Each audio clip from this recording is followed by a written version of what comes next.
지금부터 시작될 이 게임은 인생이라는 게임이다. 이 게임에서는 오직 은퇴를 해야지만 엔딩을 볼 수가 있다. 이 채널은 공략집이며 NPC인 은퇴왕을 통해 엔딩까지의 경험을 들을 수 있다. 당신도 은퇴왕을 통해 멋진 엔딩을 볼 수 있기를 기원한다.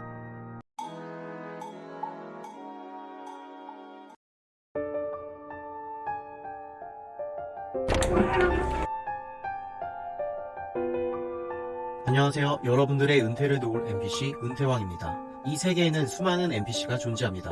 그 중에서 소수의 사람들만이 저에게 배정됩니다. 우선 저에게 배정받으신 여러분들은 초기에 행운을 얻게 되신 것을 축하드립니다. 제가 은퇴왕이 되기까지는 수많은 비즈니스 모델을 거쳐왔습니다. 그중 가장 오래된 수익 모델이자 첫 번째 스테이지였던 블로그를 얘기를 안 할 수가 없겠네요. 블로그의 첫 시작은 2010년으로 거슬러 올라갑니다. 10년 전 저의 비즈니스 모델의 첫 출발은 블로그였습니다. 무일푼에 가까웠던 저는 동장 잔고 10만원 정도 있었고 이 정도 수준에서 할 수 있는 일은 많지 않았습니다. 블로그의 경우 글을 꾸준히 발행하고 구글 애드센스 또는 제휴 마케팅을 통해 수익을 내는 데 사용했습니다. 여기서 얻은 인사이트가 있습니다. 블로그는 크게 수익형과 브랜드형으로 나뉘어집니다. 수익형의 경우에는 글을 쓰고 여기에 광고를 달아서 수익을 내는 것입니다. 키워드를 분석하고 사용자가 클릭을 하게 만들기 위해 심리 공부와 카피라이팅 공부를 해야 합니다.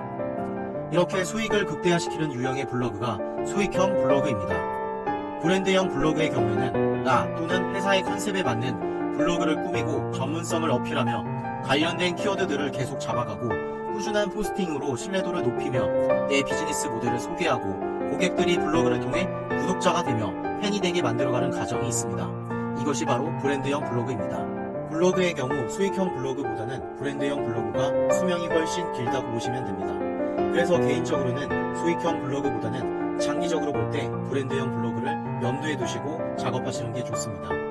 하지만 상황에 따라 수익형과 브랜드형을 같이 하는 것도 좋습니다. 저는 네이버 블로그와 티스토리 블로그, 워드프레스 등을 모두 해보았고 아까 말씀드린 대로 출발이 수익형 블로그였기 때문에 키워드를 적는 데 신경을 많이 썼었습니다. 2010년 당시에는 지금보다 경쟁이 훨씬 덜했고 키워드를 잡아서 상위 노출시키기도 훨씬 쉬웠습니다. 이건 확실히 제 실력보다는 운이 더 작용했던 부분입니다. 여기서 중요한 교훈이 바로 나오는데요. 어디까지가 운의 역할이었고 어디까지가 실력의 역할인지 객관적으로 분석해보는 시간을 갖는 게 좋습니다. 결과만 놓고 100% 자신의 실력 때문이라고 대충 생각하다가는 생각보다 큰 운의 비중에 의해서 생각지도 못한 역풍을 맞아 침몰할 수도 있기 때문입니다. 아무튼 시간이 지나면서 포털의 노출 알고리즘도 바뀌고 이로 인해서 스트레스가 커지고 블로그가 저품질 등에 빠져서 정성스럽게 키우던 블로그가 죽으면 동기부여가 많이 떨어지곤 했었습니다. 이게 바로 수익형 블로그의 단점입니다. 이때가 대략 11년 전이니까 지금은 이런 부분은 커버해서 자동화시켰는데요. 이 부분은 뒤에서 다시 설명드리겠습니다. 그리고 운영했던 브랜드형 블로그의 경우에는 수익이 바로 나오는 게 아니니까 엄청 오래 걸렸습니다. 솔직히 동기부여가 안 돼서 건성건성 운영했던 것 같습니다. 그래서 수익형 블로그랑 같이 운영하는 게 중요한 것 같습니다. 남는 자산이 시간밖에 없기 때문에 수익형 포스팅에 7, 브랜드형 블로그 포스팅에 3 정도 투자한다고 보면 됩니다. 매일 수익형 포스팅을 1개 이상씩은 꼭 쓰되 브랜드형 블로그의 포스팅은 일주일에 2개 정도는 썼습니다. 블로그에는 예약 기능이 있기 때문에 시간이 남는 휴일에는 미리 여분의 포스팅을 저축해두는 것도 좋습니다. 나중에 바빠서 못 쓰게 되는 날이 분명히 생기는데 그때 미리 저축해둔 포스팅을 발행하면 되니까요. 요즘은 이런 정도는 간단히 검색만 해보시거나 강의 사이트에서 조금만 찾아봐도 블로그에 대한 이야기는 차고 넘칩니다. 저는 여기서 조금 더 들어가서 새로운 이야기를 해볼까 합니다. 상위 1% 정도만 알고 있는 부분인 해외 블로그 운영 방법입니다. 자동화시켰다고 한 부분이 바로 이 부분입니다. 이 부분을 하려면 우선 해외 호스팅을 가입하셔야 합니다. 개인적으로는 블루호스트를 추천드립니다. 해외 호스팅 서버를 이용하는 이유는 해외 대상 서비스이기 때문에 해외 유저들에게 더욱더 빠른 웹 속도를 제공할 수 있기 때문입니다.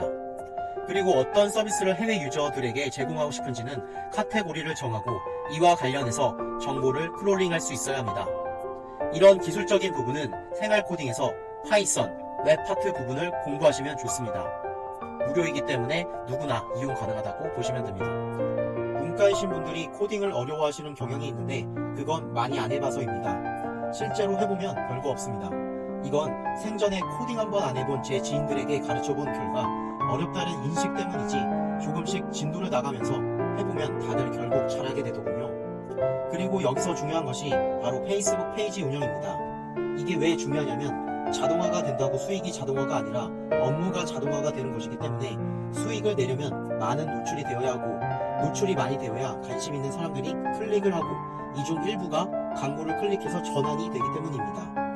이 중 많은 노출량을 늘려주는데 큰 역할을 해주는 것이 페이스북 페이지입니다. 페이지 도달률이 매우 떨어진 것은 사실이나 지금도 잘 키운 페이지로 월 5천만원 이상 버는 제 지인분도 있습니다. 저 또한 한때는 페이스북 페이지를 여러 개 운영하며 총 100만 명 이상의 팔로우를 구축했었습니다. 하지만 도달률이 떨어져서 대부분 팔고 지금은 새로 다시 키우고 있습니다. 사실 괜히 판 것 같아 좀 후회되기도 합니다. 페이스북 파트는 나중에 이 부분만 따로 떼어내서 다시 얘기해 보도록 하겠습니다. 아무튼 페이지를 키울 때 해외 유저 대상으로 키워야 하고 그 말은 곧 영어로 글을 써야 하는데 이건 구글 번역기로 다 해결이 됩니다. 요즘 구글 번역이 매우 부드러워졌거든요.